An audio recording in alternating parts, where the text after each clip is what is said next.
우리가 사는 이 법원리 지역은 산이 가까이 있습니다. 요즘 낮에 운전하면서 이 사거리 저쪽으로 지나가다 보면 산들의 색깔이 아주 푸르고 아름답습니다. 얼마 전에 보니까 법원리 체육공원이 조성되는 공사를 하고 있더라고요. 그래서 그 체육공원 공사하는데 뒤쪽을 이렇게 쳐다보니까 그 숲이 아주 울창하고 온통 나무들이 가득 차 있어서 참 마음이 푸근하고, 또 여러분이 느끼는 것처럼 눈의 건강에도 이 녹색이 굉장히 좋다고 합니다. 그렇게 운전을 낮에 하고 저녁에 또 나갔다가 들어오면서 가만히 산을 보니까 컴컴합니다. 그때 문득 만약 오늘 이 저녁에 내가 지금 11시가 넘었는데 저 산에 올라가서 혼자 밤을 새도록 기도하고 새벽 4시나 5시에 내려온다면 어떨까? 이런 생각이 들었습니다. 제가 알고 있는 성대 목사님이 오래전에 산기도를 갔던 경험을 저를 붙잡고 이야기하신 적이 있습니다. 집에서 나와서 초가을에 바람이 솔솔 부는데 차를 산 밑에 정차시켜 놓고 30분쯤 산 꼭대기까지 계속해서 올라가서 이제 적당한 장소에 가서 들판같이 평평한 곳에 가서 혼자서 기도를 했답니다. 하나님 함께 하시니까. 그리고 눈을 감고 기도를 막 하는데 갑자기 무서운 마음이 확 속에서 올라옵니다. 눈을 딱 뜨고 보니까 자기 혼자밖에 없는 거예요. 나무들이 있고 바람이 부니까 그 풀들이 막 움직이는데 그 풀들이 꼭 자기를 향해서 공격하는 풀처럼 보입니다. 여러분은 어떠세요? 오늘 밤 다 같이 우리 저 앞산에 올라가서 내일 새벽까지 밤 12시에 올라가서 기도하고 옵시다. 여러분 하실 수 있겠습니까? 순간 갈등하십니다. 할까 말까. 우리 법원리 교회 전체가 과거에는 산상기도에도 우리 어르신들은, 성대 목사님들은, 우리 부모님 세대는 많이 갔지만 이제 점점 이런 것들을 하기 어렵습니다. 하나님이 함께 계시지 하고 담대한 마음을 가졌는데 다시 눈을 감으면 풀들이 막 움직이고 나무들이 자신을 공격하는 것 같은 이런 느낌이 들어서 눈을 떴다 감았다 하면서 그래도 담대하게 새벽녘까지 기도하고 내려왔다는 겁니다. 물론 여러분, 기도하고자 할 때, 특별히 산속에 들어가 기도하고자 할 때에 사탄과 악한 영들이 충분히 방해하고 공격하리라는 것은 얼마든지 예상할 수 있는 일입니다. 그래서 이 목사님 하신 말씀이 아무래도 산기도는 혼자 가는 것보다는 적어도 2-3명이 같이 산에 올라가서 기도하는 게 효율적이고 더 깊이 기도할 수 있겠다. 이렇게 말씀을 하셨습니다. 한밤중에 홀로 산에 있다든지 낯선 곳에 있으면 우리는 두렵습니다. 캄캄한 밤에 혼자 있는 것은 쉽지 않은 일입니다. 그런데 이것보다 더 무서운 것이 있다고 합니다. 산도 아니고 컴컴한 밤에 홀로 주택가 골목을 걸어갈 때입니다. 저쪽에서 사람이 오고 나도 그쪽을 향해서 처벅처벅 걸어가는데 다른 것이 아니라 사람이 무섭습니다. 왜 그렇죠, 여러분? 저 사람이 혹시 나하고 쓱 마주치며 가다가 나를 일순간에 해치는 것이 아닐까. 이런 불안, 이런 두려움, 염려가 우리 마음에 있습니다. 그러고 보면 자연, 동물, 식물, 어떤 시설물, 건물 이런 것보다 정말 훨씬 더 무서운 것은 사람입니다. 사람 때문에 힘이 들고 사람 때문에 아픕니다. 유감스럽게도 이것은 사실입니다. 다른 것이 힘든 게 아니라 사람 때문에 힘들고 사람 때문에 아픈 거예요. 오늘 우리에게 주신 말씀 1절을 보면 다윗이 이렇게 말합니다. 하나님이여 내게 은혜를 베푸소서. 사람이 나를 삼키려고 종일 치며 압제하나이다. 다른 것이 아니에요. 사람 때문에 아프고 힘이 듭니다. 이것을 좀 더 쉽게 번역한 그 세번역 성경에 보면 이렇게 말하고 있습니다. 나를 짓밟습니다. 온종일 나를 공격하고 억누릅니다. 시편 56편은 그 윗부분 표제어에 보면 다윗이 지은 시인데 어느 때 이 시편을 지었느냐 거기 나오죠. 다윗이 가드에서 블레셋인에게 잡힌 때에. 이 시편의 배경은 사무엘상 21장에 등장합니다. 사무엘상 21장 10절 말씀을 읽어보면 이렇게 말씀하고 있습니다. 그날에 다윗이 사울을 두려워하여 일어나 도망하여 가드왕 아기스에게로 가니. 사울 왕의 딸과 결혼하면서 다윗은 왕의 사위가 되었지만 자신보다 훨씬 더 인기가 좋은 이 사위를 도저히 용납할 수 없습니다. 마침내 사울왕의 마음에는 시기심이 일어나게 되고 계속해서 자신보다 백성들에게 훨씬 인기가 좋아지니까 다윗을 경계하고 마침내 그를 죽이려고 듭니다. 믿어지지 않지만 이것이 현실이었어요. 이곳저곳을 도망다니고 쫓겨다니다가 마침내는 고향에 자기 고국 땅에 더 이상 다윗은 머물 수 없어서 유대 지역을 벗어나 이방 지역, 자신이 싸움에서 늘 승리했던 블레셋 땅으로 도망하여 들어갑니다. 거기서 신분을 숨기고자 했지만 잠시 후에 블레셋의 가드 지역을 다스리는 가드왕 아기스의 신하들에 의해서 저 사람은 다윗이다 라고 정체가 탄로가 납니다. 다윗은 너무 급해서 침을 흘리며 미친 사람 행사를 하면서 간신히 위기를 모면했습니다. 이 땅에도 저 땅에도 이곳저곳 어디를 보아도 다윗을 공격하고 쓰러뜨리고 아프게 하는 이런 사람들만이 수없이 일어나고 있습니다.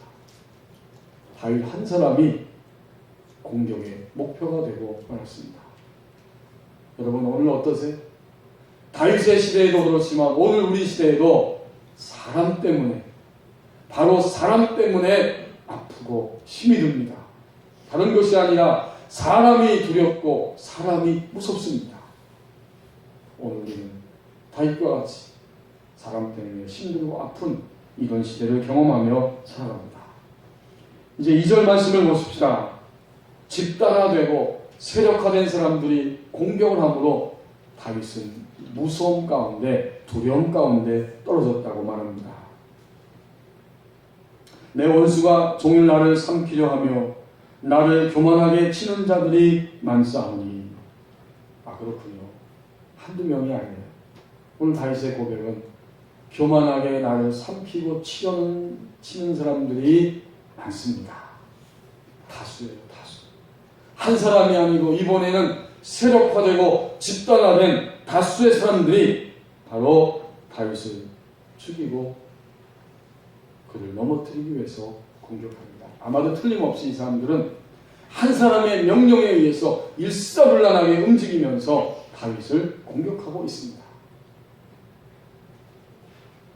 엊그저께 캐나다에서 세계 여자 월드컵 축구 경기가 있었는데 우리 여자 선수들이 스웨덴을 물리치고 월드컵 사상 첫 승 그리고 16강에 진출했습니다. 확실히 21세기는 여성의 시대인가 봅니다. 여성에게 까불면 큰일 나는 시대입니다. 요즘 시대는 무섭습니다. 여러분 통계로도 나와 있어요. 한국의 남자 선수들이 월드컵의 첫 승과 16강 올라가는데 54년이 걸렸어요. 근데 여성들은 얼마나 속도가 빠른지 월드컵에 참여한 지 12년 만에 첫 승과 또 16강에 올라갔습니다. 모든 경기에는 규칙이 있어요. 중요한 규칙이 있는데 항상 경기를 시작할 때 양팀 선수들의 숫자가 똑같습니다. 그저께 우리나라 선수들 아마 경기할 때 저는 못 봤어요. 결과만 봤는데 틀림없이 11명이 뛰었을 거예요. 우리도 11명, 스웨덴 선수들도 11명, 11대 11입니다. 공정한 경기가 그래야 이루어질 수 있지. 만약 1대 11로 축구 경기를 한다면 이 결과는 고나마나이고 이런 일은 도저히 있을 수도 없습니다. 오늘 2절 말씀에 보면 다윗은 그런 상황으로 내몰리고 있습니다. 내 원수가 종일 나를 삼키려 하며 나를 교만하게 치는 자들이 많습니다. 1대1 아니에요. 1대 10, 20, 30, 50 몇 대 몇으로 다윗을 공격하는지 지금 본문에 나와 있지 않지만 다수의 사람들이, 많은 사람들이 다윗을 공격하고 치고 있기 때문에 결국 2절까지의 다윗이 이 말을 고백할 때의 그 심정은 무엇이었을까요? 두려움 자체입니다. 그 마음 속에 점점 두려움이 임하기 시작합니다. 엘리엔 비제이라고 하는 사람이 있습니다. 이 사람은 유태인인데 독일의 나치 치하에 아우슈비츠 수용소에 감금되었다가 풀려나온 그러한 사람입니다. 어느 날 수용소에 있는데 유태인들이 보는 앞에서 두 사람의 유태인을 호출한 다음에 그들을 교수형에 처하기 시작합니다. 한 사람은 나이가 지극히 든 성인 어른이었고 또 한 사람은 어린 소년이었어요. 교수대에 섰고 줄이 내려왔습니다. 이 어른 성인은 그 교수대에 달리자마자 잠시 후에 바로 운명을 했는데 어린 소년은 30분 이상을 계속해서 발버둥을 치며 고통스러워하고 있습니다. 이런 장면을 목도한 그 자리에 있는 모든 유태인들이 너무나 마음의 참담함을 금할 수 없습니다. 바로 그 가운데 한 유태인이 이렇게 탄식합니다. 하나님은 어디에 계시는가? 도대체 하나님은 어디에 계시단 말인가? 그 현장에 엘리엘 비젤이 있습니다. 세력화되고 집단화된 다수의 폭력 집단이 힘없고 연약한 사람을 향해서 폭력을 휘둘므로 인해서 결국은 모든 사람들이 함께 두려워하는 생생한 현장을 이 사람이 목도했습니다. 성도 여러분, 다윗이 겪는 이 처절한 두려움, 이것은 오늘의 시대에도 끊임없이 일어납니다. 한 사람 때문에 너무나 힘들다고 고백을 합니다. 직장에서 동료가 또 상사가 나를 너무 괴롭게 합니다. 도저히 힘들어서 그 직장을 그만둘까 생각하고 있습니다. 그것보다 더 견디기 힘든 장면이 있는데 그 한 사람을 놔두고 다수의 사람들이 한 사람을 끊임없이 공격합니다. 너무나 억울하고 비참하다고 말합니다. 내가 더 이상 직장을 다녀야 하는가? 너무 힘이 듭니다. 그런 이야기 들을 때마다 여러분 어떠세요? 마음에 고통이 느껴지고 또 분노가 일어납니다. 다수의 사람들이 한 사람을 코너에 몰아넣고 계속해서 공격하니까 버티다가 이제는 그만 두 손을 들고 가족들 때문에라도 더 이상 견딜 수 없어서 두 손을 들고 포기하고 직장을 나왔다고 합니다. 너무나 비참하고 가슴이 쓰리다고 말했습니다. 그리고 마지막 이야기는 도대체 사는 것이 무엇인지 모르겠다. 이렇게 말을 했습니다. 집단화된, 세력화된 사람들이 한 사람을 향해 이렇게 공격할 때 다윗과 같이 그리고 오늘 시대에 많은 사람들 두려움에 떨어질 수밖에 없습니다. 3절 상반절을 함께 보십시오. 이제 다윗은 비로소 자신의 한계를 거기서 실감합니다.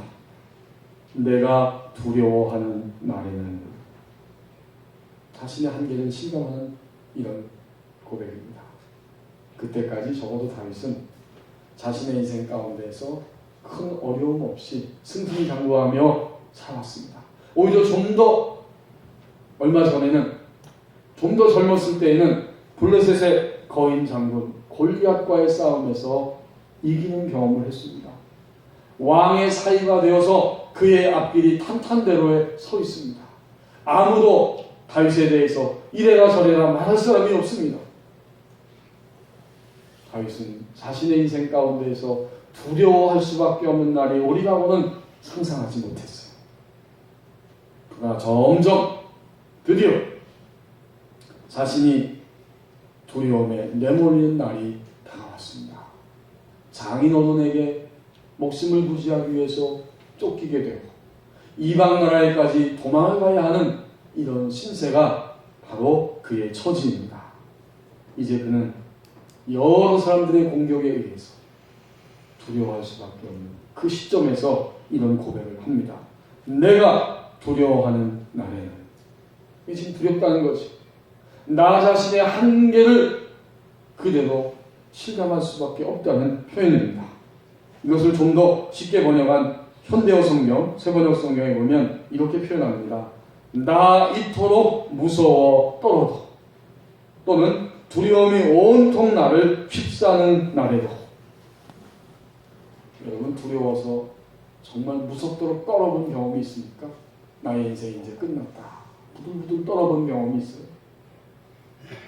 저와 여러분이 지금 옷을 입고 있는데 내가 입고 있는 옷이 그냥 이러한 그 물질적인 천조가리 옷이 아니라 두려움의 옷을 입었다고 생각해 보십시오. 그냥 두려운 것입니다. 온통 두려움이 나를 둘러싸고 있습니다. 이상하게도 우리 사람들은 자신이 소위 잘 나갈 때에는 자기의 한계를 인식하지 못합니다. 자신이 모든 일마다 잘 되고 있을 때는 내 한계를 절실하게 느끼는 사람은 거의 없어요. 한참 올라가다가 이제는 밑으로 추락하기 시작하고 바닥까지 완전히 떨어졌을 때, 그때 비로소 인간은 이상하게도 자신의 연약함을 그때 바라봅니다. 손을 내밀어서 붙잡을 사람도 없고 사방을 다 둘러보아도 막힌 이러한 괴로운 현실 속에서 자신의 한계를 뼈저리게 실감하기 시작합니다. 오늘 다윗은 그 모든 고백을 이 한마디에 담은 거예요. 내가 두려워하는 날에. 이 말을 바꿔 말하면 나는 더 이상 한계다 라고 하는 이러한 고백입니다. 30세부터 65세까지 우리나라의 유명한 공과대학에서 강의를 했던 정모 교수라고 하는 분이 있었습니다. 그는 학교에서 강의하고 연구하고 이런 일을 하면서 굉장히 마음에 자부심과 긍지를 느끼며 살아왔어요. 그가 64세가 되었을 때에 어느 날부터 이제 내가 1년만 있으면 내 역할이 끝나는구나 라는 생각을 하게 되니까 마음이 몹시 불안하고 또 앞일에 대해서 견디기가 어려웠다고 합니다. 드디어 시간이 흐르고 흐르면서 은퇴를 2달 남겨놓았는데 그날도 두려운 마음으로, 걱정스러운 마음으로 학생들을 가르치기 위해서 교문을 열고 들어가다가 그만 그 자리에서 졸도했는데 그것이 그분의 마지막 길이었다고 합니다. 강의하고 연구하고 교수소의 지위를 가지고 있을 때에는 굉장한 활력을, 보람을, 긍지를 가졌는데 이제 은퇴한다고 생각하니까 그의 마음에 찾아오는 불안과 두려움이 점점 커지기 시작했고 마침내 그 두려움이 그를 그만 삼켜버리고 말았습니다. 성도 여러분, 우리의 삶 속에서 두려움은 누구에게나 찾아옵니다. 사람들 때문에, 다수의 사람들로 인한 두려움, 그리고 사람들이 만들어 놓은 환경과 조건으로 인한 두려움, 이것이 한 사람도 예외 없이 찾아오고 있다는 사실입니다. 그때 비로소 나 자신의 한계를 실감합니다. 그런데 여기가 가장 중요한 지점이에요. 자신의 한계를 실감할 때 바로 이 지점이 가장 중요합니다. 오늘 다윗은 자신의 한계 앞에서 어떻게 하였는가? 3절 하반절 말씀을 보십시오. 이렇게 말합니다. 내가 주를 의지하리이다. 자신의 한계를 실감하면서 다윗은 고백합니다. 하나님, 오늘은 두려운 날입니다. 하나님, 오늘은 제 인생에서 정말 두렵습니다. 오늘 이 현실은 내 능력 바깥의 일입니다. 이렇게 생생하게 한계를 실감하고 고백하고 선포하고 있습니다. 그게 다가 아니에요. 그렇기 때문에 내가 두려워하는 날에는 내가 주를 의지하리이다. 뒤로 물러가는 것이 아니라 오히려 그 지점에서 주님을 의지하고 두려움을 들고 주님께 나갑니다. 이 지점이 불신자와 신자가 갈라지는 지점이고, 또한 신자들 가운데서도 하나님 앞에 절망하는 신자와 또 계속해서 하나님을 신뢰하는 이 신자가 갈라지는 지점이 바로 이러한 지점입니다. 오늘 하나님 믿는 다윗 성도의 신앙의 모습을 우리 모두가 다 보십시다. 정말 이 3절에서 다윗은 위대한 믿음의 걸음걸이를 지금 한 발자국 떼고 있습니다. 내가 두려워하는 날에는 나는 어떻게 할 것인가? 내가 주를 의지하리이다. 요즘 자신의 한계를 실감하는 사람들이 종종 있습니다. 한 주간 동안 여러분 자신의 한계를 혹시 실감하셨습니까? 내가 이렇게 어쩔 수 없는 연약한 존재라고 하는 사실을 실감했다면 그것이 바로 축복입니다. 자신이 약하다는 것을 아는 것이 축복이고, 그 다음에 더 놀라운 축복은 그 한계 때문에 뒤로 물러가고 넘어지는 것이 아니라 내가 연약하기 때문에, 한계를 가졌기 때문에 나는 주님을 의지합니다. 이것이 오늘 다윗을 통해서 하나님이 우리에게 보여주시는 위대한 믿음의 길입니다. 이제 4절 말씀을 보십시오. 다윗이 자신의 두려움을 들고 하나님 앞에 나갔을 때 어떤 일이 일어납니까? 그는 한계를 넘어 마침내 다스리는 왕이 되었다고 말씀합니다. 내가 하나님을 의지하고 그 말씀을 찬송하올지라. 내가 하나님을 의지하였은즉 두려워하지 아니하리니 혈육을 가진 사람이 내게 어찌 하리이까. 하나님을 의지한다는 게 뭔가 봤더니 이제는 하나님 말씀 때문에 찬송하고 있는 겁니다. 어떤 말씀? 하나님은 말씀을 통해서 내가 너를 보호할 것이고 내가 너를 인도할 것이고 너와 함께 한다고 말씀해 주셨습니다. 이게 바로 하나님의 말씀입니다. 다윗은 두려움 가운데서 바로 그 하나님의 말씀을 찬송합니다. 그리고 다시 눈을 떠서 보니까 나를 향해 달려오는 공격하는 모든 사람들이 바로 혈육이라고 표현합니다. 하나님을 의지하였은즉 두려워하지 아니하리니 혈육을 가진 사람이 내게 어찌 하리이까. 그렇군요. 혈육, 곧 코에 호흡이 있는 사람, 육체, 죽을 운명에 처해 있는 인간, 이것이 바로 혈육입니다. 나와 똑같이 그들도 연약한 혈육을 가진 인간이라는 사실을 그는 보고 있습니다. 그래서 담대합니다. 주님의 인도를 믿고 또 주님의 보호하심을 의지하고 주님이 함께 하신다는 약속의 말씀을 붙들고 나니까 이제 혈육 있는 사람들이 내게 어찌 하겠는가. 여러분, 바로 이 지점에 설 때에 다윗은 드디어 한계를 넘어서서 그것을 다스리는 왕이 될 수 있었습니다. 종종 말씀드리지만 우리 그리스도인들은 하나님 나라의 왕입니다. 왕은 어떤 왕일까요? 군림하는, 자신을 대접하고 내 명령에 따르라고 그렇게 군림하는 왕의 의미가 아니에요.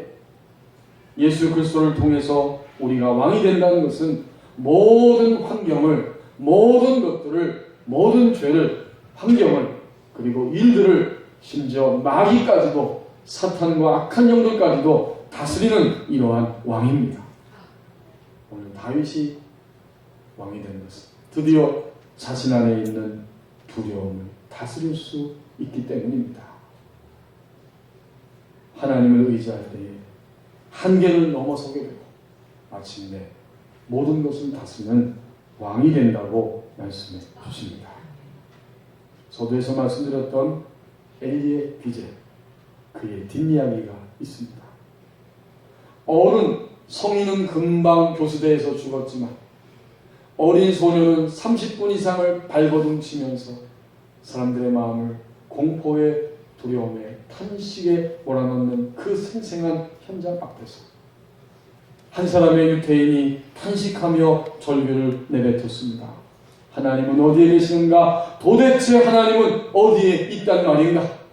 그리고 또 다른 사람의 탄식의 목소리가 도대체 하나님은 어디에 계시단 말인가? 라고 흘러나오고 있을 때 그 순간 하나님의 또렷한 음성이 바로 이 비젤의 마음 가운데 그대로 들려졌습니다.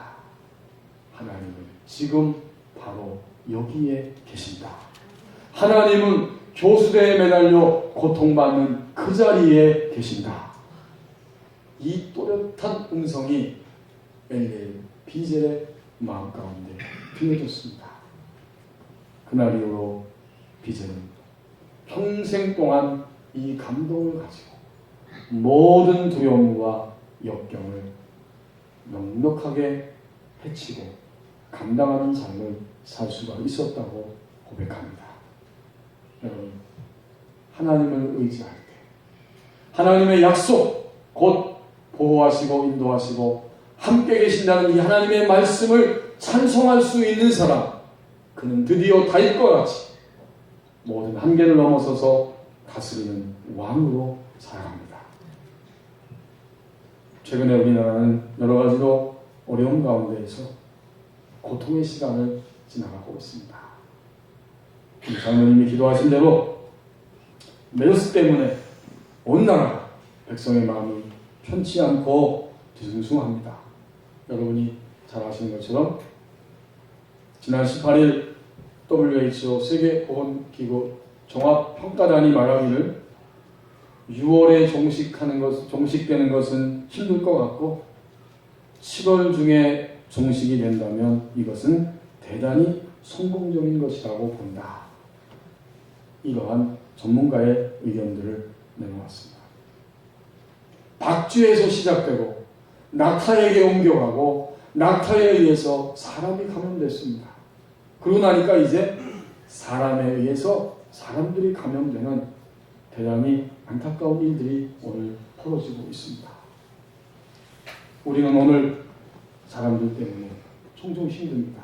그리고 사람들이 만들어 놓은 환경과 조건과 사건과 일들 안에서 한 사람 때문에, 조직적이고 세력화된 사람들 때문에, 그들의 공격 때문에 힘들고 어렵고 두렵습니다. 그때 우리는 종종 자신의 한계를 아주 뼈저리게 실감합니다.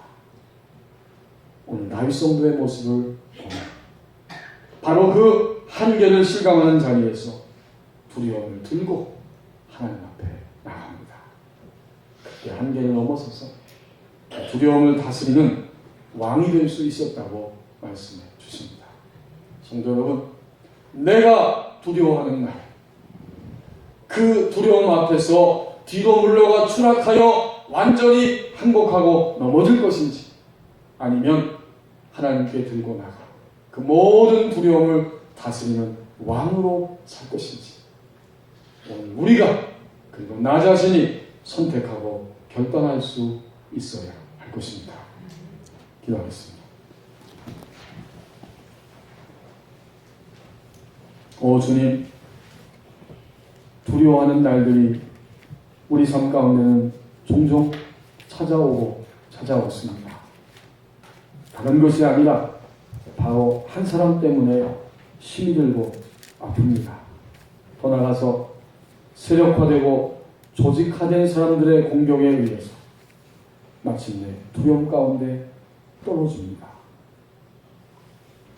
그제서야 인간은 어리석게도 자신이 얼마나 연약하고 한계를 가진 존재인지를 아주 깊숙이 실감할 수 있었습니다.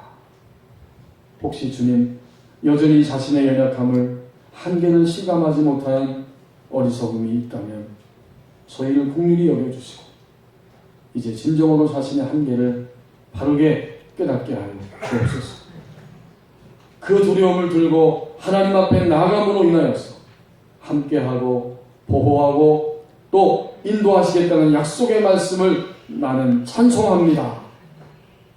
다윗의 이 노래가 우리의 믿음의 노래가 되게 하여 주옵소서. 마침내 한계를 뛰어넘어 모든 것을 다스리는 왕으로 살았습니다. 우리도 오늘 내가 두려워하는 날에 결단하고 선택함으로 모든 것을 다스리는 왕으로 살게 하여 주옵소서. 이 모든 말씀 예수님의 이름으로 기도하옵나이다. 아멘.